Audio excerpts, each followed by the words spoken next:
Is it challenging for you as a parent to find a constructive way to discipline your children?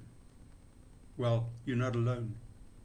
Over generations, belief systems about discipline have shifted. Even today's primary parenting styles have different views. For example, parents who adopt the authoritative style establish clear rules and consequences, but also listen to their children, validate their feelings, and encourage open communication.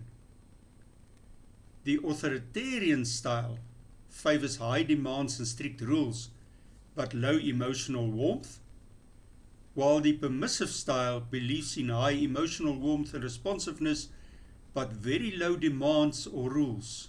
So, three totally diverse approaches. Applying discipline in a fair and wise manner may also be difficult when you are tired or under stress, and when your child's conduct is sometimes testing. May I suggest a few fundamental principles which will provide a solid basis for healthy discipline in your household.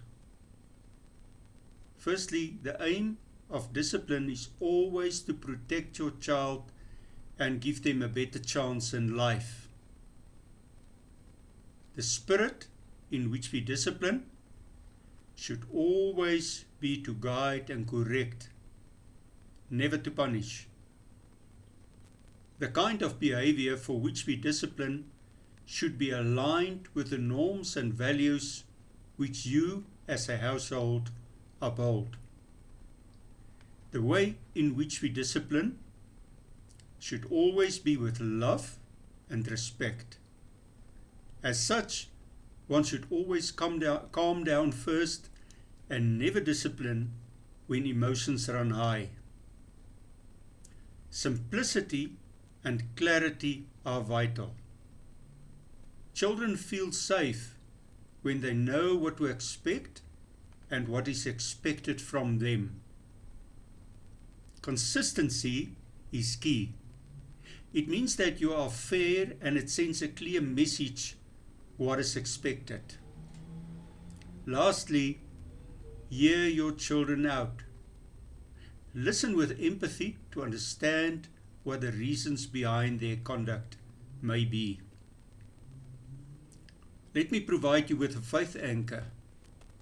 Hebrews 12 verse 11 says, "No discipline seems pleasant at the time, but painful. Later on, however, it produces a harvest of righteousness and peace for those who have been trained by it." A call to action. Let's commit as parents to set up a family meeting to discuss the norms, values, and principles which lay the foundation to discipline with grace. For more practical guidance and encouragement, connect with me through my mentoring services at Healing a Touch. I wish you a successful and prosperous journey.